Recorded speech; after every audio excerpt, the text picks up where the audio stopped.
أنفسنا وسيئات أعمالنا من يهده الله فلا مضل له ومن يضلل فلا هادي له وأشهد أن لا إله إلا الله وحده لا شريك له له الملك وله الحمد يحيي ويميت وهو على كل شيء قدير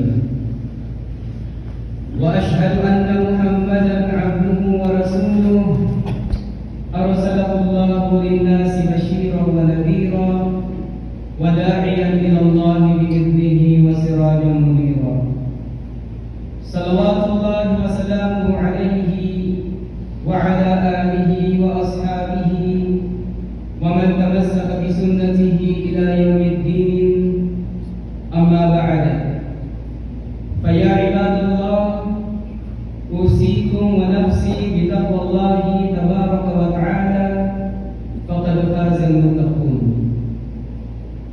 Ang lahat ng papuri ay para sa Allah. Siya ay ating pinupuri, hinihinga ng tulong at kapatawaran, at nagpapakupok tayo sa Kanya laban sa kasamaan ng ating mga sarili at ng ating mga nagawa. Sino man ang patnubayan ng Allah ay walang makakapagligaw sa Kanya. At sino man ang Kanyang iligaw ay hindi ito makakatagpo ng sino man na makakapagpatuloy sa Kanyang muli maliban lamang sa Allah subhanahu wa ta'ala. Ako ay sumasaksi na walang ibang Diyos na karapat-dapat sambahin maliban lamang sa Allah. Siya ay nag-iisa at walang katanggal. Siya ang may hawak ng buhay at ng kamatayan, at siya ang pinakamakapangyarihan sa lahat. Ako rin ay sumasaksi na si Muhammad sallallahu alaihi wasallam ay kanyang alipin at sugo, na kanyang ipinadala upang maghatid ng magandang balita at magbigay ng babala. Nawa ang kapayapaan at ang pagpapala ng Allah ay maigawad sa Kanya at sa Kanyang pamilya, mga kasamahan, at sa lahat ng sumusunod sa kanila sa tuwing na landas hanggang sa huling araw. Mga minamahal kong mga magulang at mga kapatid sa pananampalatayang Islam, pinapayuhan ko kayo at ang aking sarili ng pagtatakot sa Allah subhanahu wa ta'ala. Mga minamahal kong mga magulang at mga kapatid sa pananampalatayang Islam, ang Allah subhanahu wa ta'ala ay ipinag-utos niya sa atin sa maraming mga ayat o berso mula sa banal na Quran ang tungkol sa tinatawag na al-ihsan. Ano ang ibig sabihin ng al-ihsan? Ang al-ihsan, ito ay ang kabutihan, pagiging mabuting, kabutihan at kaayusan sa lahat ng bagay. Ang ating agama Islam, ang ating pananampalatayang Islam, ito ay relihiyon ng kaayusan. Kaya ang inaasahan sa isang Muslim, siya ay mabuti at maayos sa lahat ng bagay o usapin.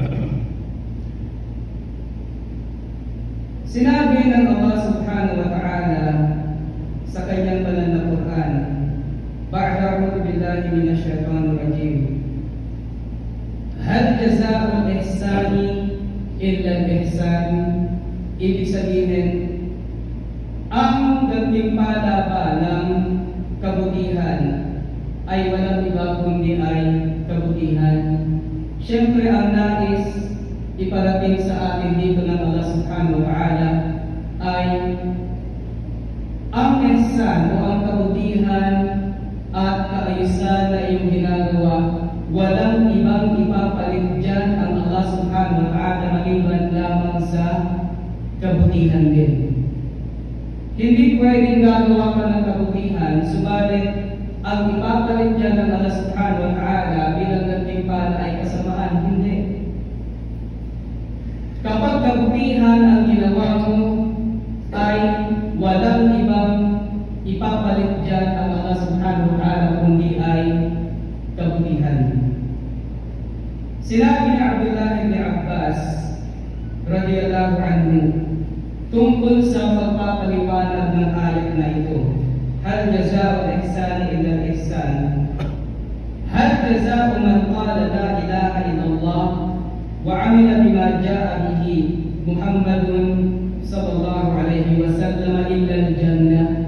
Ibig sabihin ng ayat na yun sa pagpapaliwanag ni Abdullah ibn Abbas radiyallahu anhu, ang gantimpala ba ng pagsabi ng La ilaha illallah, walang ibang Diyos na karapat-dapat sambahin maliban lamang sa Allah, at ang pagsasabuhay ng itinuro ni Propeta Muhammad sallallahu alaihi wasallam ay walang iba kundi ang paraiso. Ibig sabihin ay pinapaliwanag ni Abdullah ibn Abbas na sa bersong ito ang tinutukoy dito na al-ihsan ay ang pagpapahayag natin ng La ilaha illallah. Yan ang pinakamalaking kabutihan na pwedeng magawa ng tao. Pinakamalaking ihsan na pwedeng magawa ng tao, at ang sumunod sa pamamaraan ni Propeta Muhammad sallallahu alaihi wasallam.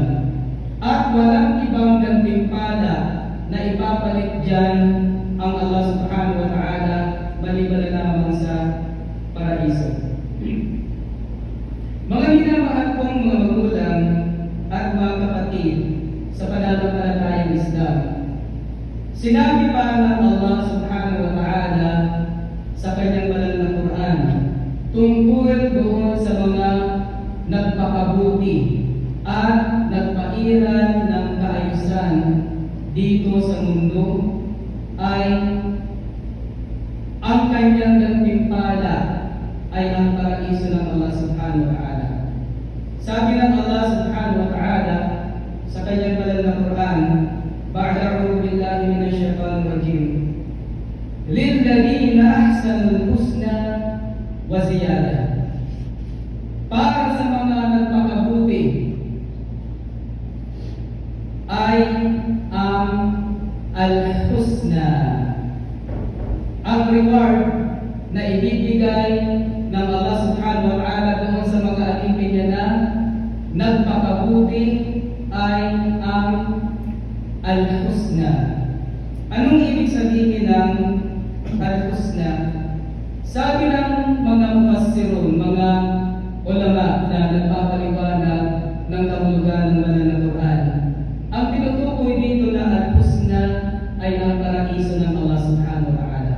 Isa yan sa mga pangalan ng paraiso, ng Jannah, ang al-husna. At sinasabi ng Allah subhanahu wa ta'ala, lilladheena ahsan, para sa mga nagpakabuti sa lupa ay al-husna, ang paraiso. At hindi pa doon na tatapos, wa ziyada, at mayroon pang karagdagan.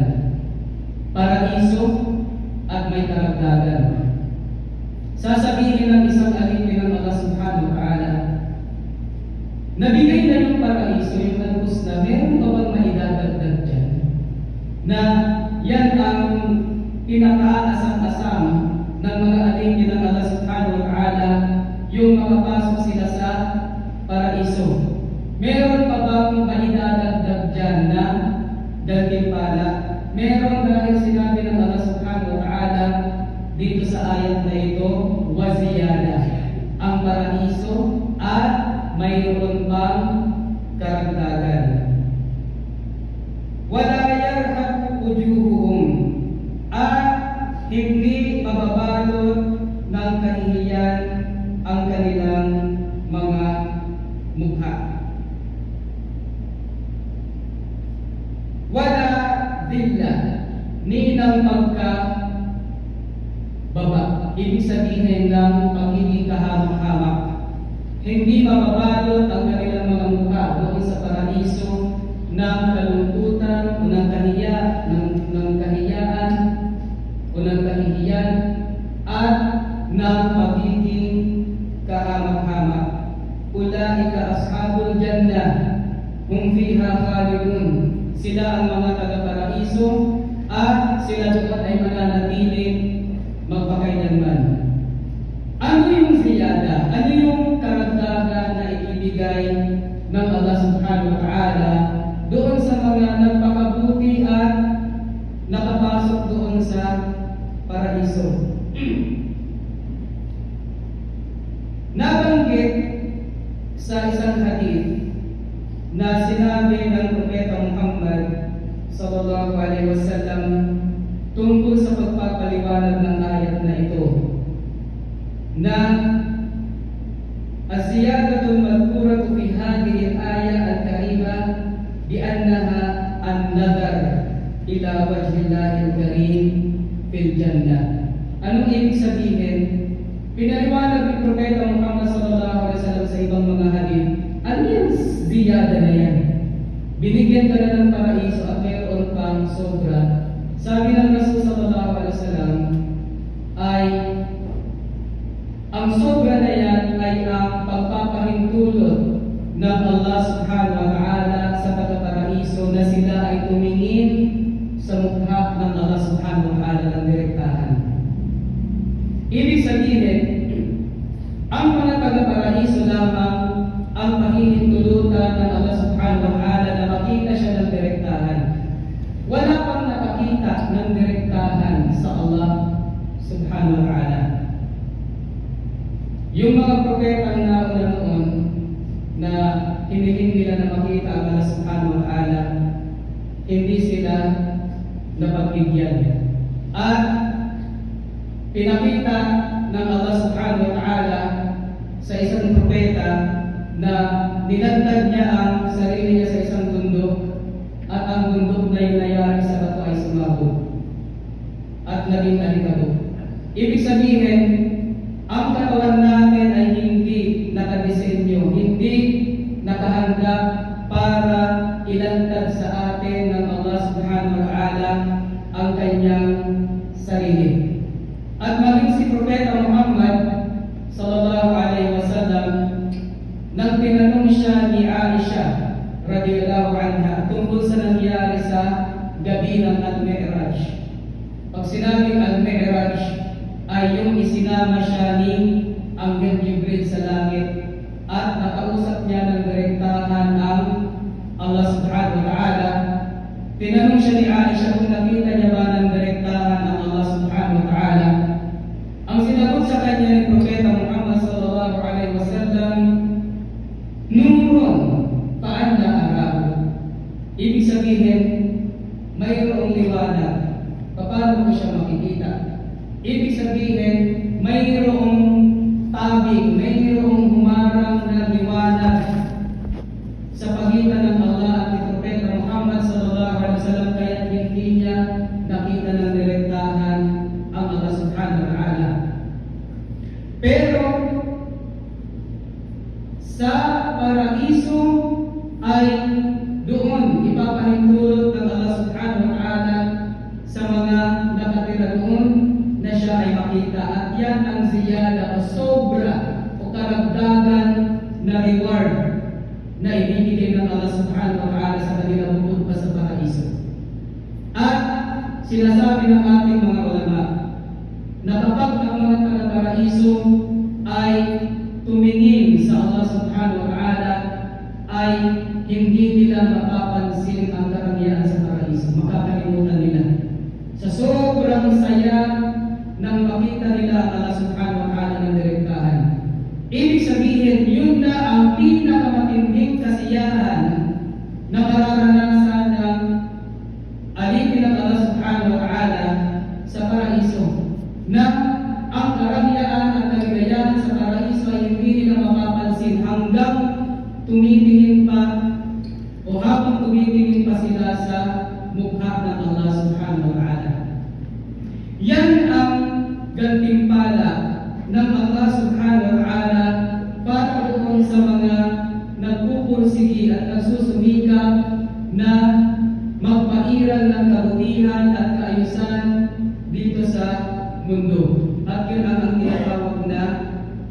ihsan.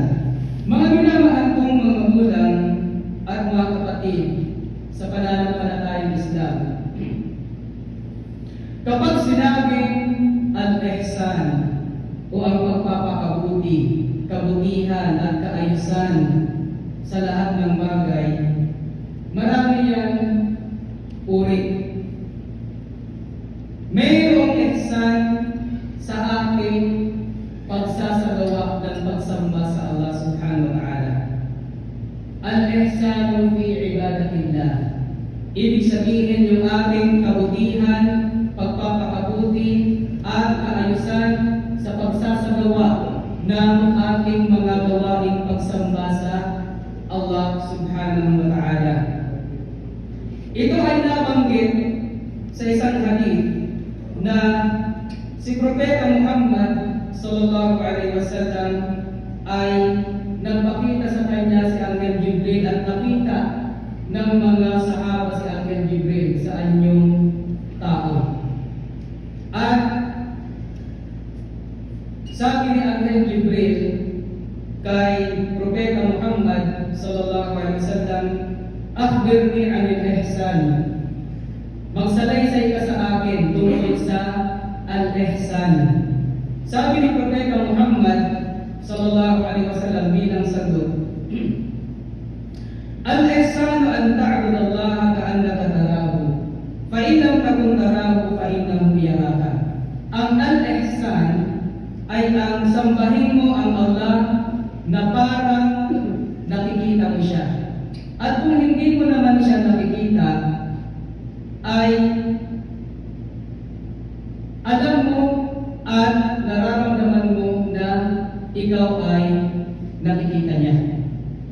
Ibig sabihin ganun ang antas ng pagsasagawa mo ng ibadah.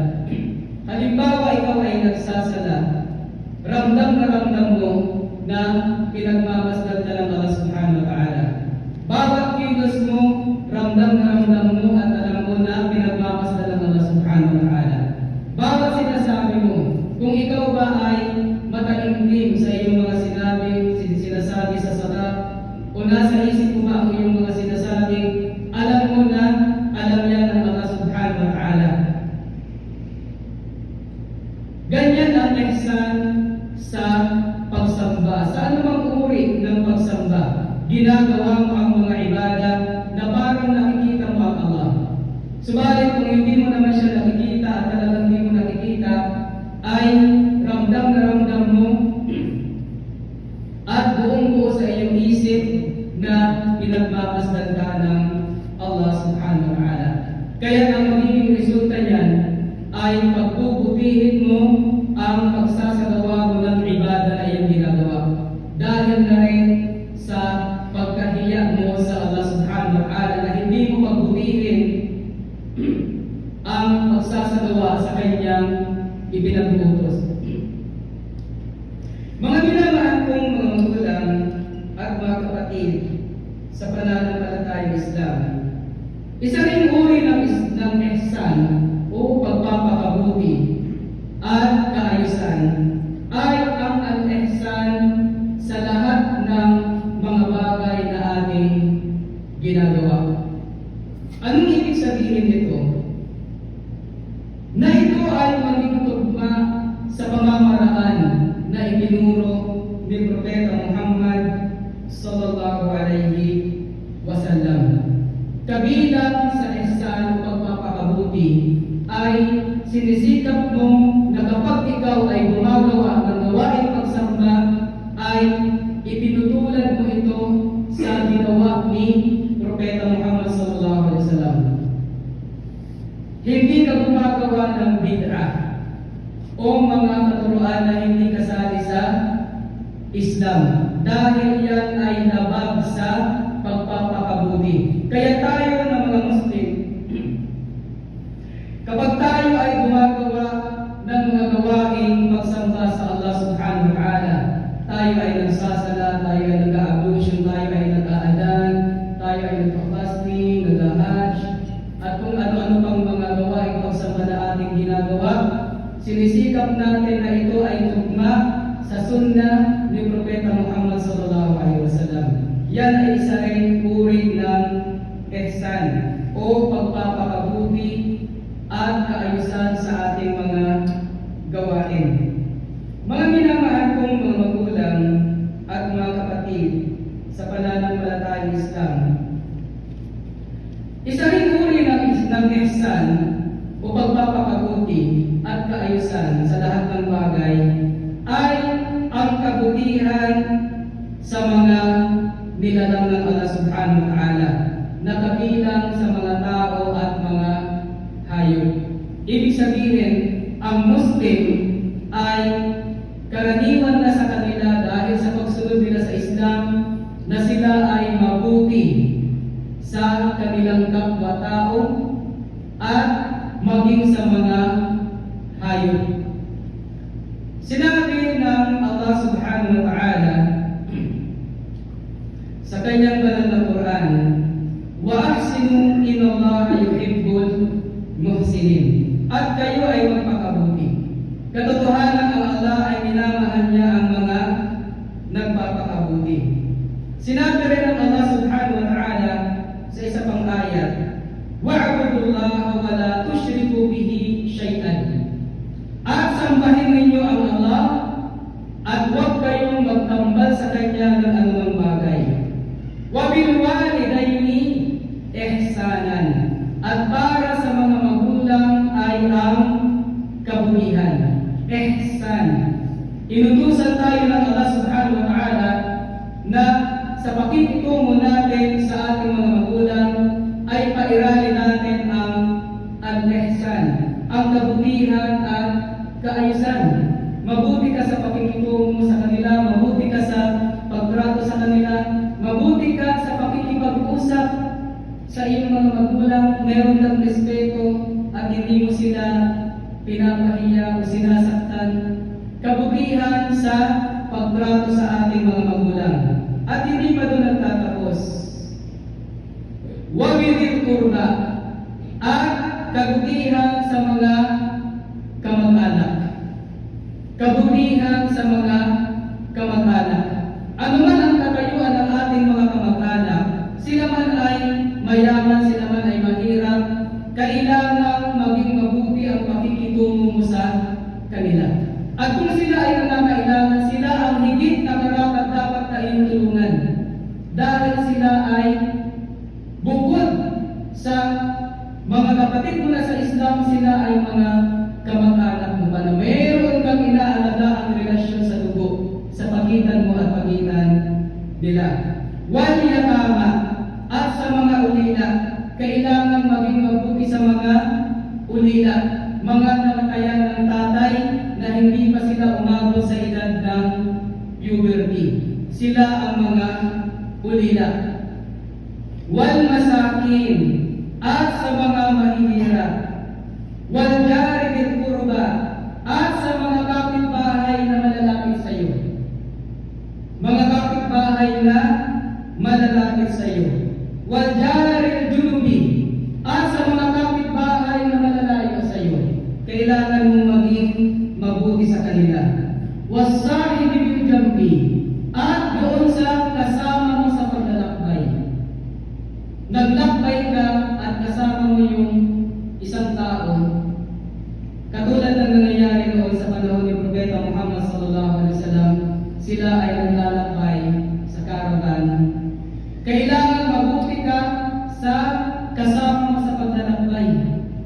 Kung nautusan na siya ng baon, tulungan mo.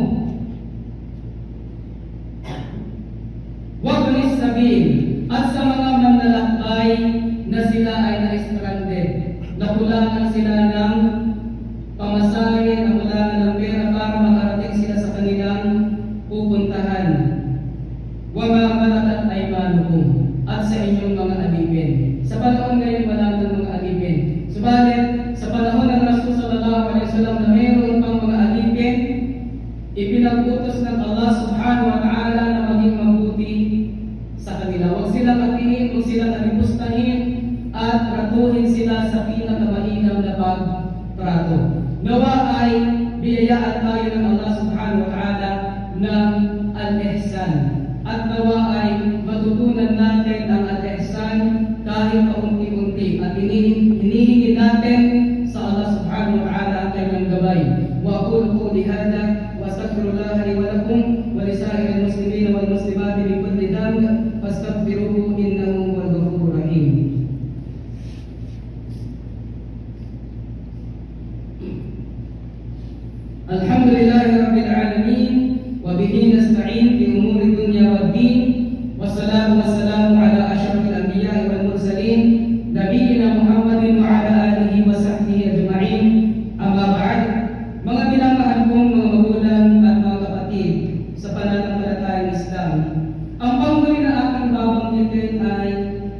al-ihsanu ila al-bahaim, ang pagiging mabuti sa mga hayop. Mga hayop. Mga hayop na kinakain natin o hindi natin kinakain. Kailangan natin maging mabuti sa kanila. At kung napunta tayo sa sitwasyon na kailangan natin kitilin ang kanilang buhay, bakit?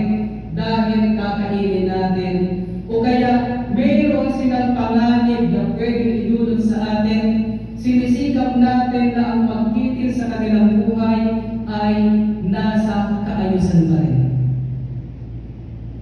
Sinisikap natin sa abot ng makakaya na nasa maayos na pamamaraan pa rin, na hindi sila maghihirap ng matagal. Mga minamahal kong mga magulang at mga kapatid sa pananampalatayang Islam, sa bawat kabutihan mo sa mga nilalang ng Allah subhanahu wa ta'ala ay binibigyan ka ng gantimpala ng Allah subhanahu wa ta'ala. Nabanggit sa isang hadith na iniulat ni Abu Hurairah radhiyallahu anhu na mayroong isang lalaki ang naglalakad sa isang daanan at tumindi ang init ng panahon. Nakakita siya ng isang balon, isang well. Kaya siya ay bumaba doon sa loob ng well at uminom siya ng tubig. Umakyat siyang muli at paglabas niya sa bibig ng balon ng well ay nakakita siya ng isang aso na halos kinakain na ang putik dahil sa sobrang uhaw. Sabi ng lalaki niya sa sarili niya, umabot ang uhaw ng asong ito sa uhaw na kapareho ng naramdaman ko kanina. Kaya anong ginawa ng lalaki? Muli siyang bumaba doon sa well, sa balon, at hinubad niya yung kanyang sapatos, pinuno niya ito ng tubig, at kinagat niya ito upang siya ay makaakyat muli doon sa labas ng balon, ng well, at pinainom niya ng tubig ang aso. Sabi sa hadith, "Fasyakarallahu lahu, faghafara lahu." Nagpasalamat sa kanya ang Allah at pinatawad siya ng Allah. Qalu, sabi ng mga sahaba, "Ya Rasulullah, inna lana fil bahaimi ajran." Ya Rasulullah, mayroon pala kaming gantimpala sa kabutihan sa mga hayop. Sabi ng Rasul sallallahu alaihi wasallam, fi kulli kabidin rahbatin ajran. Ibig sabihin, mayroong kabutihan o mayroong gantimpala para sa kabutihan ginagawa mo sa bawat nagtataglay ng sariwang atay. Ibig sabihin, lahat ng hayop, meron silang, alin sila ay mayroong atay na sariwa, buhay pa sila at nagpakabuti ka sa kanila, ay binibigyan ka ng gantimpala ng Allah subhanahu wa ta'ala. Sinabi pa ng Rasul sallallahu alaihi wasallam sa isang hadith, "Inna Allah kataba al-ihsan ala kulli shay." Katotohanan ang Allah ay ipinabutos niya ang al-ihsan, ang kabutihan at ang kaayusan sa lahat ng bagay. Sa lahat ng bagay, inuutos ng Allah yung kabutihan. Sa pakikitungo mo sa magulang, pakikitungo sa mga kaibigan, pakikitungo sa mga anak, pakikitungo sa asawa, at kung makikipagtalik ka sa iyong asawa, mabuti pa rin ang iyong ginagawa na pamamaraan. Ganoon, kabutihan sa lahat ng bagay. Faida pataltum faahsinul qibla. Kaya kung kayo ay papatay, ay pagbutihin ninyo ang pagpatay sa abot ng makakaya. Halimbawa, nagkalat na ang aso sa paligid at pinangangambahan na baka may mga rabies ang mga aso na yan. At kailangan patayin bago pa may makagat na tao at mamatay sa rabies. Kung papatayin ang mga aso na yan, pwedeng gawin dahil sa peligro na pwedeng maidulot yan sa mga tao. Subalit, paano sila papatayin? Sa pamamagitan ng mabuting pamamaraan. pipiliin pa rin sa abot ng makakaya ang mabuting pamamaraan sa pagpatay sa kanila. Wa idza dabahtum fa'ahsinu ad-dabha, fa'ahsinu ad-dibha. At kung kapatay naman kayo ng hayop para inyong kainin, ay pagbutihin ninyo ang pagkatay sa kanila. Anong gagawin? Wal yuhidda ahadukum shafratahu. Patalimin muna, hasain muna ng sino man sa iyo ang kanyang kutsilyo na gagamitin sa paghiwa sa liit para hindi ito masaktan masyado, mamatay agad. Wal yurihha dabihatahu. At iparelax niya muna ang hayop bago ito katayin. Kaya kung meron kayong kakatayin na kambing o baka at ito ay nagwawala, ito ay sumisigaw, ito ay natatakot, pahigain niyo ito at iparelax. At kapag siya ay kalmado na, ay katayin niyo na sila gamit ang napakamatalim na kutsilyo.